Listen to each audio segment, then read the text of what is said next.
Hello दोस्त, स्वागत है आपको हमारे YouTube चैनल पर। तो दोस्त, आज हम लोग कार्बनिक यौगिक के बारे में अध्ययन करेंगे। ठीक है, तो सबसे पहले जानेंगे कि कार्बनिक यौगिक है क्या। तो ठीक है, तो कार्बनिक यौगिक वैसा यौगिक है जो कार्बन से बना होता है, तो उसे कार्बनिक यौगिक कहते हैं। कार्बनिक यौगिक को दो भागों में बांटा गया है।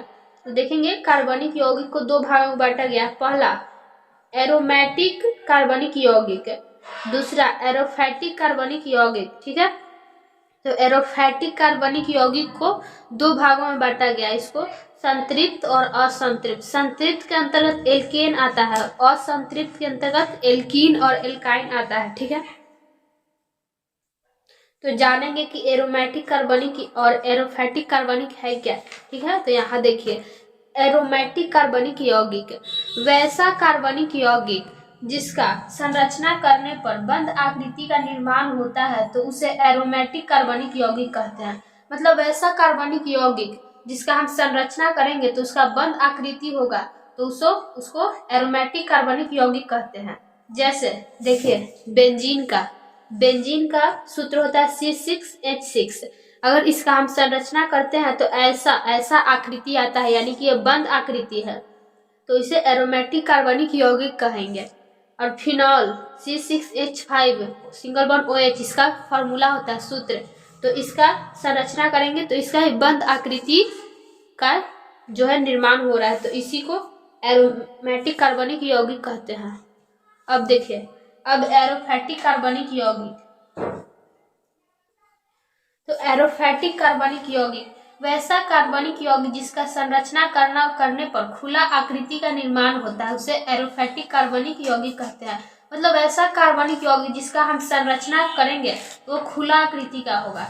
जैसे देखिए, मीथेन का सूत्र होता है CH4। इसका हम संरचना करते हैं तो ऐसा आकृति बन रहा है, यानी चारों तरफ से खुला हुआ है। इसी को एरोफैटिक बोलते हैं, जिसका आकृति खुला हुआ है। ठीक है, अब देखिए, अब संतृप्त के बारे में जानेंगे। तो संतृप्त वैसा एरोफैटिक कार्बनिक यौगिक जिसके दो कार्बन के बीच एकल बंध हो तथा कार्बन हाइड्रोजन के बीच भी एकल बंध हो, तो उसी को संतृप्त कहते हैं।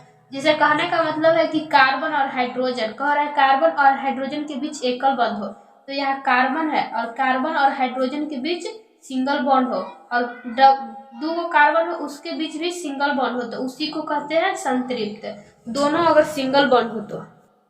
अब देखिए, अब असंतृप्त के बारे में जानेंगे। तो असंतृप्त है वैसा एरोफैटिक कार्बनिक यौगिक जिसके दो कार्बन के बीच द्विबंध और त्रिबंध हो, तो उसे असंतृप्त हाइड्रोकार्बन कहते हैं। देखिए, कहने का मतलब कार्बन दो कार्बन के बीच डबल बॉन्ड हो या दो कार्बन के बीच ट्रिपल बॉन्ड हो तथा कार्बन और हाइड्रोजन के बीच हमेशा सिंगल बॉन्ड हो, यानी एकल बॉन्ड हो, तो उसी को असंतृप्त कहते हैं। ठीक है, देखिए, हम लोग एरोमेटिक कार्बनिक यौगिक और एरोफैटिक कार्बनिक यौगिक और संतृप्त असंतृप्त इतना कर लिए हैं, और एल्कीन और एल्काइन अगले वीडियो में अच्छे तरीके से बताएंगे। ठीक है, अगर वीडियो अच्छी लगी हो तो लाइक करिए, अगर आप नए हैं तो हमारे चैनल को सब्सक्राइब कर लीजिए। बाकी थैंक यू।